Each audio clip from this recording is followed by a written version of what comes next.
Deus te abençoe. Graças a Deus. Sejam muito bem-vindos ao programa Mudança de Vida hoje. Muito obrigada por estar aí. Que Deus abençoe muito você, a sua família, hoje e sempre.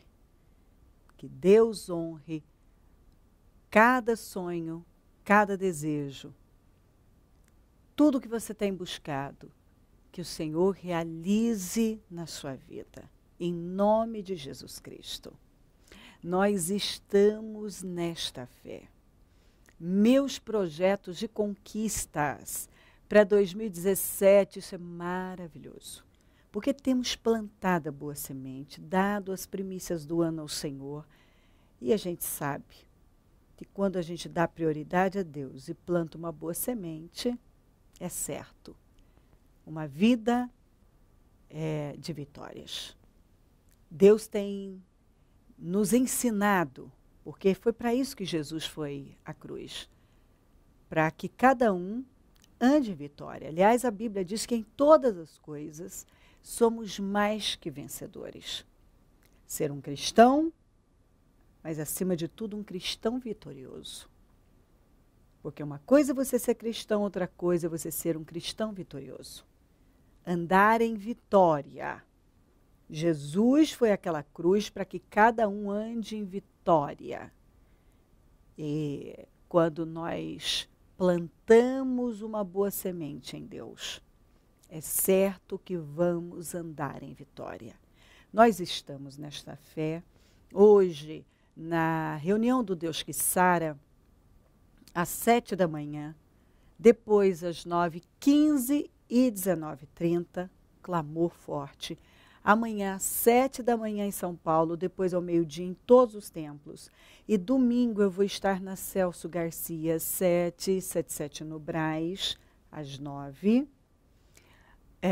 abrindo o 7º e último jejum dentro do propósito.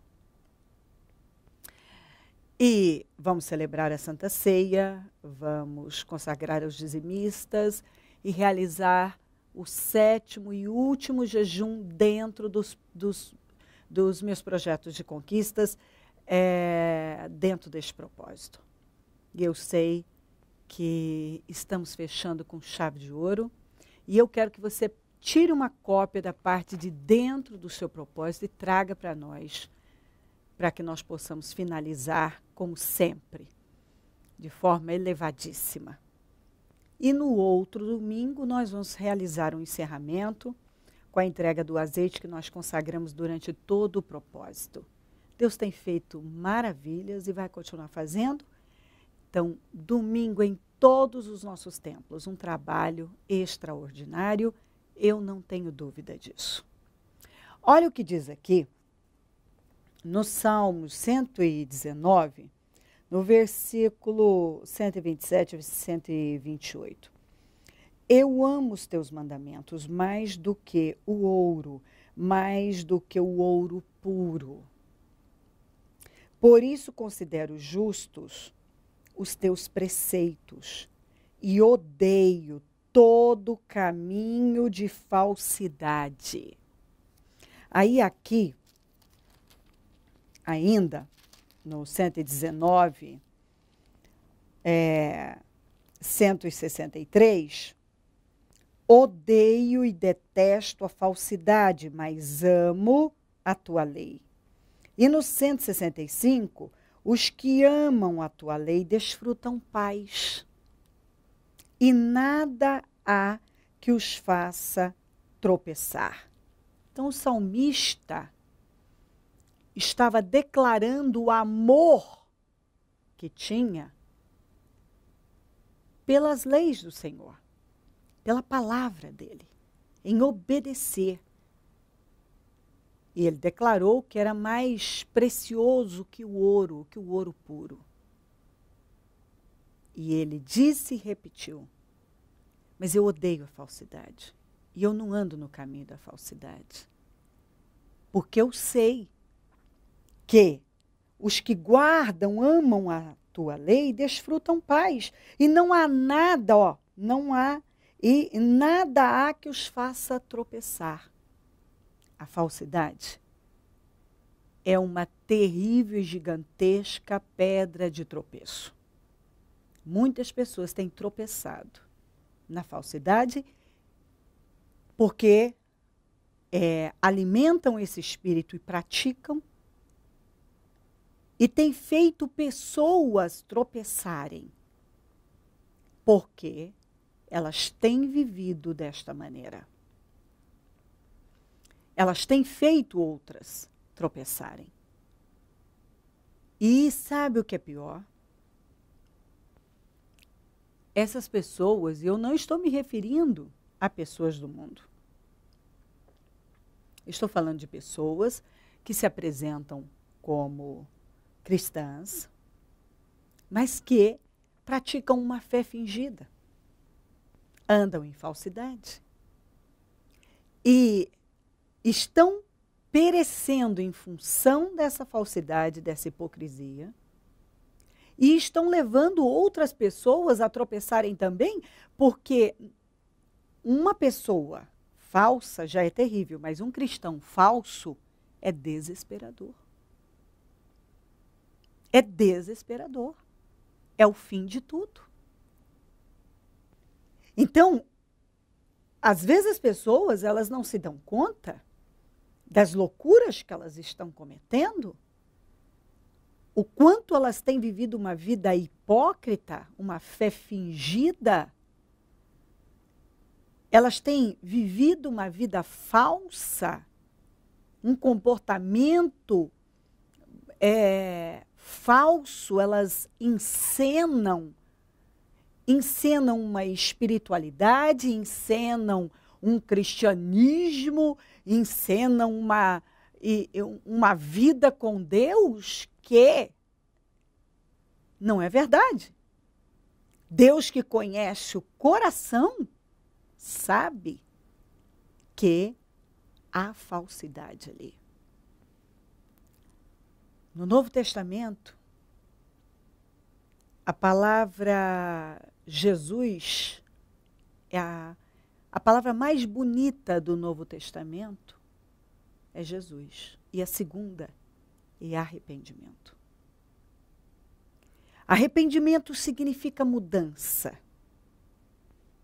Se você diz que anda com Cristo, mas até hoje os seus hábitos são os mesmos, o seu comportamento permanece o mesmo, o seu interior nunca mudou, você nunca realmente se arrependeu, porque se você não mudou, você nunca se arrependeu das coisas que já praticou. Porque quando a gente se arrepende, a gente muda.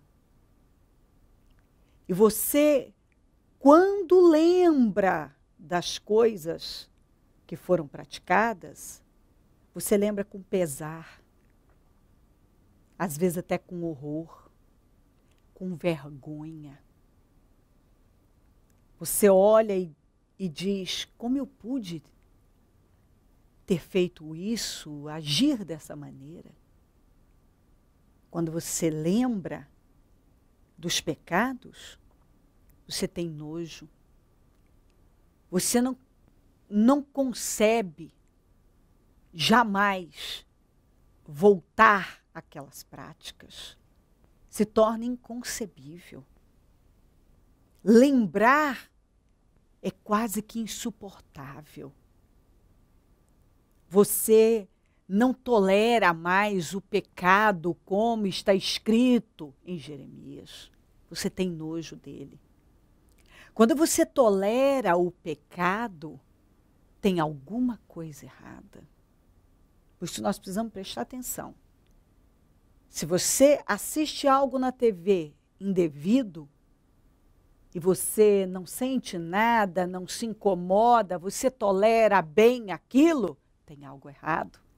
Porque quando você sofre uma transformação e o arrependimento faz parte da sua vida, que depois de Jesus é a palavra mais linda, mais bonita, Porque arrependimento é algo profundo, não é essa coisa da boca para fora. Quando você se arrepende, você não pode tolerar o pecado visual.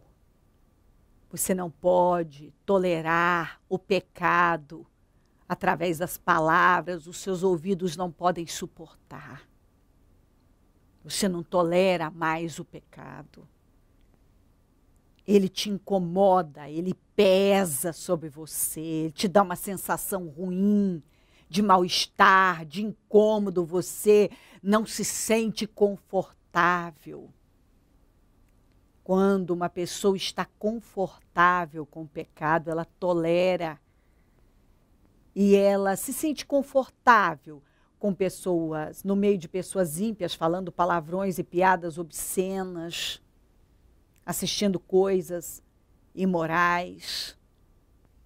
Quando uma pessoa se sente confortável à roda dos escarnecedores, no meio de fofoqueiros, tem alguma coisa errada. Porque quando uma pessoa tem um encontro real com o Senhor e ela se arrepende da sua vida de pecado, ela não se sente confortável no meio do ímpio e dos falsos, no meio dos ímpios e dos hipócritas, dos falsos, dos imorais. Uma linguagem indevida, ela não pode suportar. Seus ouvidos não podem suportar, ela não tem paz com aquilo. Então, quando uma pessoa realmente tem um encontro com Deus, ela busca uma vida separada. Ela quer estar com pessoas que são pessoas que são capazes de desafiá-la a ir mais alto em Deus. Ela quer estar do lado de pessoas mais espirituais que ela. Ela quer estar em ambientes onde Deus é adorado, onde a presença de Deus é real. Então, preste atenção. Paulo falou da fé fingida. E o grande problema, eu creio que esse é um dos maiores na vida dos cristãos, é a fé fingida, a falsidade, a hipocrisia. Porque às vezes a pessoa é tão religiosa, como os fariseus, os escribas. Eles eram tão religiosos, mas aquilo não passava de letra, de regras. Eles nunca haviam sofrido realmente uma transformação. O arrependimento não fazia parte da vida deles. Eles ainda não tinham se arrependido. Eles cumpriam com regras, com os rituais, com as tradições. Era tudo mecânico, uma coisa mecânica, sem vida. Deus não estava nos seus rituais. Deus não estava. E Jesus deixou isso muito claro diversas vezes. Eles não estavam, inclusive eles não davam ouvidos para o Senhor, porque eles se julgavam bem melhores e bem mais espirituais que Jesus. Então eles olhavam para Jesus de cima para baixo. Eles não reconheceram em Jesus o Messias e nem um homem capaz de transformar a vida deles, porque para eles já eram pessoas transformadas, eles já estavam fazendo tudo certo, que é o que muita gente que está fazendo, assim, tanta coisa errada, aqui fora, para todo mundo ver, ele é espiritual, mas lá dentro ele é tão perverso, ele se alegra com a injustiça. Ele fica feliz quando algo dá errado na vida de alguém. Ele fica feliz quando ele encontra erros nos outros. Ele é o primeiro a apontar o dedo. Ele é o primeiro a transformar uma pessoa em culpada antes mesmo daquilo ser comprovado. Todo mundo para ele é culpado, até que prove a inocência. E assim mesmo, se provar a inocência, ele ainda vai apresentar alguma coisa. Mas na vida do cristão não é assim, não. Todo mundo é inocente até que se prove culpado. Todo mundo é inocente até que se prove culpado. Ele não se alegra com a injustiça. Ele não fica feliz com a derrota dos outros, com os escorregões dos outros. Ele não se escora nos erros dos outros. Não se apoia. Ei! Muitas vezes, Deus permite situações porque muitas pessoas que se apresentam como muito espirituais, quando elas veem alguém falhar, elas jogam para fora quem elas realmente são. Isso é praticar uma fé fingida, é viver uma farsa, é viver na falsidade. Aí a pessoa pergunta, por que a vida dela não vai? Porque a falsidade tem sido uma grande pedra de tropeço na vida de muitos. E pessoas falsas acabam sendo uma pedra de tropeço na vida de outras pessoas. Porque, como eu disse, que o mundo seja mentiroso, falso, hipócrita, a gente não se assusta. Não podemos esperar nenhuma santidade de um mundano. Mas o que a gente espera de uma pessoa que se apresenta como cristão? Uma postura diferente. Integridade, sinceridade. E Jesus combateu a falsidade, ele falou muito disso, da hipocrisia, da falsidade, dessa fé falsa, baseada em rituais, em religiosidade. Talvez você não tenha paz. Porque a Bíblia diz aqui, ó, os que amam tua lei desfrutam de paz. Você é um cristão que não tem paz, talvez. Não tem vitória. Está tudo bagunçado aí. Por que você não desfruta de paz? Por causa da falsidade, da hipocrisia. E nada há que os faça tropeçar. Olha aqui, ó. Os que amam a tua lei, os fiéis, desfrutam paz. E nada há que os faça tropeçar. Nada. Mas você talvez está tropeçando em muitas coisas e não tem paz. Talvez até você pergunte, você fala, meu pai, eu não tenho paz, eu estou sempre aflito, aflita. Mas claro, o Espírito Santo jamais vai habitar num coração onde a falsidade domina. Preste atenção nisso. Se você quer uma vida maravilhosa, não só 2017, um ano maravilhoso, mas uma vida bem construída e terminar seus dias em honra, persiga a sinceridade. Ande na verdade. Ame a verdade. Ame a verdade. Ande em sinceridade. Tema a Deus acima de tudo. Não apoie, não tolere, não suporte jamais aquilo que a palavra de Deus não tolera e não suporta. Quando a palavra de Deus diz não, nós devemos dizer não. Se a palavra de Deus condena, então nós jamais podemos apoiar. Dê uma olhada aí. Para de viver de imagem, de depender da imagem.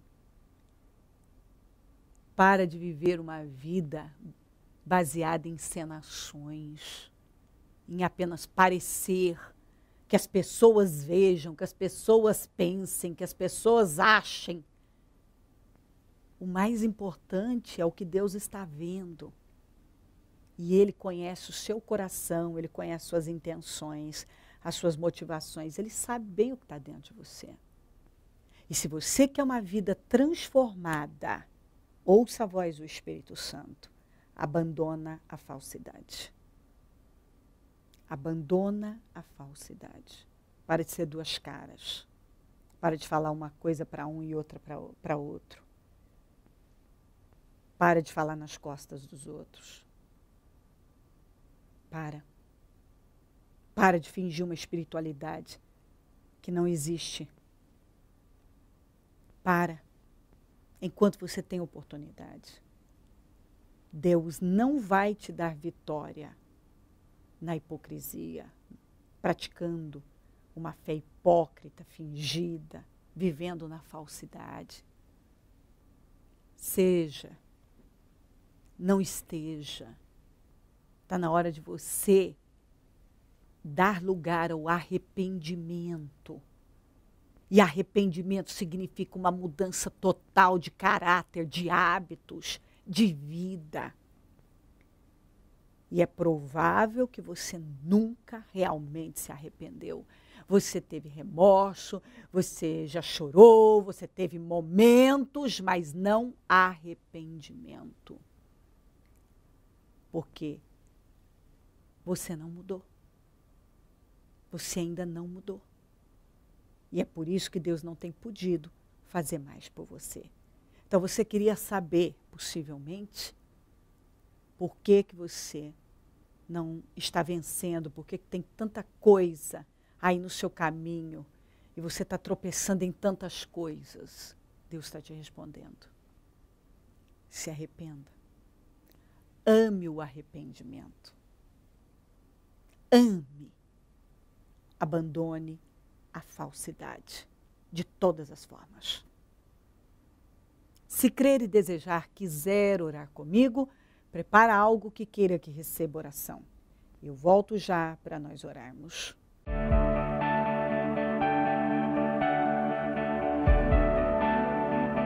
O Senhor dá a semente ao que semeia.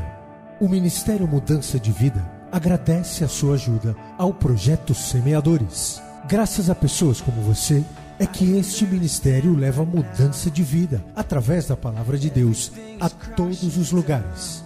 Distribuição de alimentos nas comunidades carentes, calor humano e cuidado aos velhinhos e asilados. Trabalho de evangelismo noturno, assistência social e libertação.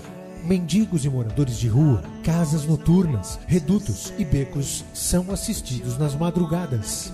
Torne-se um dizimista e ofertante fiel. Plante no reino de Deus e dê condições ao Ministério Mudança de Vida pregar o Evangelho. Transforme o seu coração. Você tem muito para oferecer. Seja um mantenedor da casa do Senhor.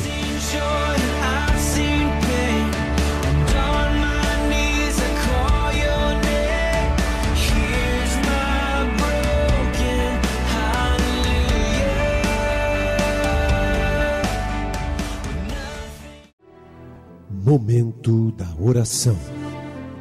Senhor, meu Deus e meu Pai, eu oro por cada vida que está conosco agora e peço que essa palavra esteja abrindo os olhos, o entendimento de cada um.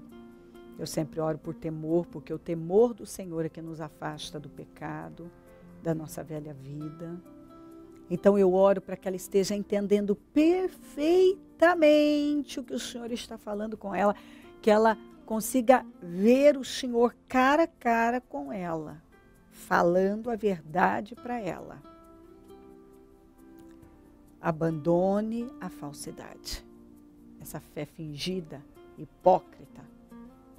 Se arrependa, persiga o arrependimento, dê lugar a uma mudança total. Se arrependa, se arrependa. Esse foi o primeiro sermão do Senhor. O Senhor, a primeira vez que pregou, foi isso que o Senhor disse para as pessoas. Arrependam-se. E eu creio que o Senhor está dizendo isso hoje. Passa do teu sangue sobre cada vida. Queima do alto da cabeça a planta dos pés. E que essa palavra esteja dominando a vida dela, que ela esteja se vestindo dela. Ó Deus, passa do teu sangue sobre ela e que ela consiga ver clara, nitidamente o que o Senhor está falando, a que se refere. Passa do teu sangue sobre ela, mentes, olhos, ouvidos, boca e coração, e que ela seja limpa e que ela encontre arrependimento através do Senhor Espírito Santo. Abençoa lares e famílias, todos que enviaram seus pedidos para oração, que sejam poderosamente abençoados, transformados, meu Pai. Cada pessoa que enviou seus pedidos para oração, que recebam agora, que essas pessoas sejam abençoadas com aquilo que elas estão buscando. Eu consagro tudo que foi colocado para receber oração. E peço, meu Deus, o socorro agora. Que o socorro chegue até esse necessitado. Que o enfermo seja curado, o oprimido liberto. Que portas sejam abertas. Que vidas sejam completamente abençoadas. Abençoa os nossos amigos e companheiros semeadores. Essas pessoas fiéis que têm nos ajudado a manter o programa. Que elas sejam muito abençoadas e prosperadas. Os fiéis, mantenedores, que são dizimistas, ofertantes, semeadores. Prospera essas pessoas fiéis e desperta mais semeadores. Mova mais pessoas para darem esse passo de fé. Eu sei que essa é uma boa terra, eu sei que são leis espirituais poderosas e aquele que tem plantado a boa semente tem sido honrado. Então, que essa pessoa que ainda não decidiu semear no programa, que ela semeie, porque eu tenho certeza que ela vai se surpreender com os resultados. Onde esse programa estiver chegando, que vidas estejam sendo poderosamente abençoadas. Que essa palavra esteja transformando a vida dessa pessoa. Arrependimento. Uma vida sincera. É o que o Senhor espera de todos nós. Amém, amém e amém. Graças a Deus, amém. O número do Disque Vida é 0 Operadora 11 3296-9449. Celso Garcia, 777 no Brás, é onde eu fico e onde vou estar domingo às 9, abrindo o 7º e último jejum dentro dos meus projetos de conquistas e celebrando a Santa Ceia do Senhor, consagrando os dizimistas e recebendo uma cópia do projeto de conquista, a parte de dentro. Teremos um dia glorioso em todos os nossos templos. Esteja entre nós. Busque o Senhor com toda a força da sua vida. Persiga a sinceridade, a santidade, sem a qual ninguém verá o Senhor. Conte conosco do Ministério Mudança de Vida. E se o Senhor Jesus não voltar, eu vou continuar aqui falando de vida e mudança de vida. Bom dia, amém. Disque Vida. 0 Operadora 11 3296-9449. Ligue e receba vida.